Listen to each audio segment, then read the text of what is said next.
Bismillahirrahmanirrahim. Assalamualaikum warahmatullahi wabarakatuh. Bertemu lagi dengan Ibu di pelajaran Bahasa Indonesia. Dan materi kita hari ini adalah menelaah struktur buku fiksi dan non-fiksi.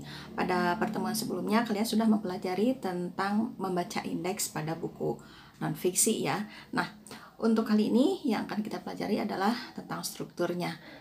Tidak hanya dari sisi struktur teks, buku fiksi dan non-fiksi ini dibedakan.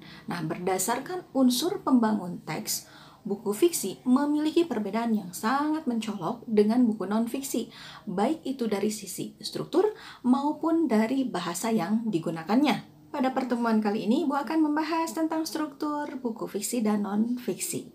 Dilihat dari sisi struktur teks, buku fiksi dibangun berdasarkan alur cerita yang mengalir, mulai dari pengenalan, baik itu pengenalan tokoh maupun pengenalan latarnya. Kemudian permasalahan atau konflik. Setelah itu ada puncak masalah, kemudian ada peleraian hingga penyelesaian. Di sisi lain, buku non-fiksi dibangun bab demi bab yang dipaparkan menggunakan pendekatan keilmuan atau berdasarkan teori tertentu. Baik, kita bahas mulai dari struktur buku fiksi ya. Nah, untuk sebuah teks fiksi ini dibangun oleh berbagai unsur yang saling mendukung dan saling berkaitan. Secara umum, ada dua unsur pembangun teks fiksi, yaitu unsur intrinsik dan unsur ekstrinsik.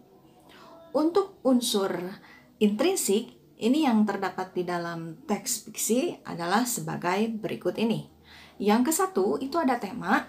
Tema ini adalah ide pokok yang menjiwai seluruh cerita. Yang kedua, itu ada tokoh dan penokohan. Nah, tokoh dan penokohan ini artinya adalah pelaku yang terlibat dalam peristiwa yang memiliki watak dan sifat tertentu.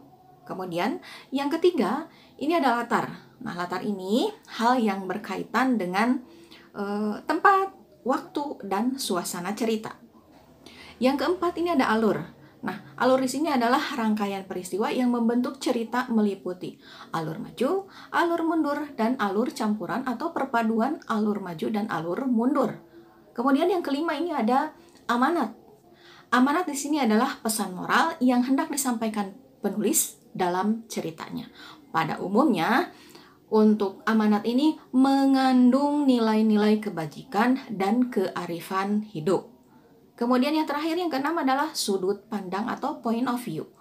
Sudut pandang atau point of view ini adalah cara penulis memosisikan diri terhadap hasil karyanya. Nah, ada dua sudut pandang di sini, yaitu yang ke-1, sudut pandang orang pertama atau disebut juga dengan akuan. Kemudian yang kedua, sudut pandang orang ketiga atau diaan.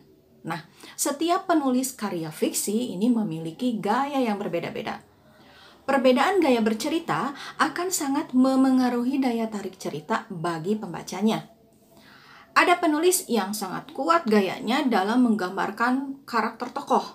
Sebaliknya, ada juga penulis yang mungkin lemah dalam menggambarkan karakter tokohnya, tetapi sangat kuat dalam membangun konflik cerita.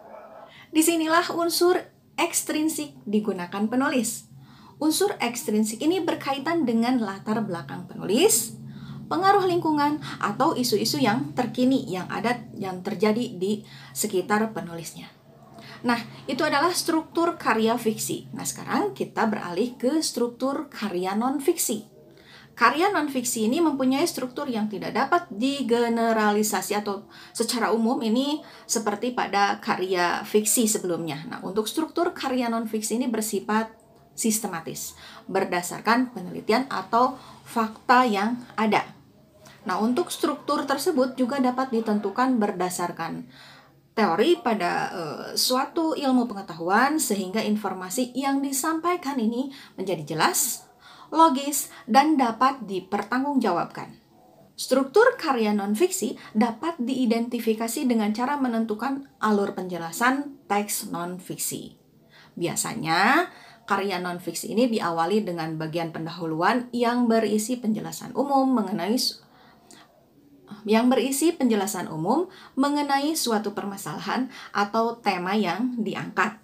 Kemudian Karya non-fiksi ini juga biasanya berisi suatu temuan baru atau penyempurnaan atau pembaruan temuan yang sudah ada sehingga dapat bermanfaat bagi kehidupan manusia, baik itu secara teoretis maupun praktis. Nah, sekarang kalian sudah tahu kan tentang struktur karya fiksi dan non-fiksi? Oke, demikian materi kita tentang struktur buku fiksi dan non-fiksi. Mudah-mudahan bermanfaat bagi kita semua dan kalian bisa memahaminya dengan mudah. Mohon maaf jika ada kekurangan atau penjelasan Ibu yang keliru. Tetap semangat untuk belajar menulis dan membacanya. Terima kasih atas perhatian kalian. Assalamualaikum warahmatullahi wabarakatuh.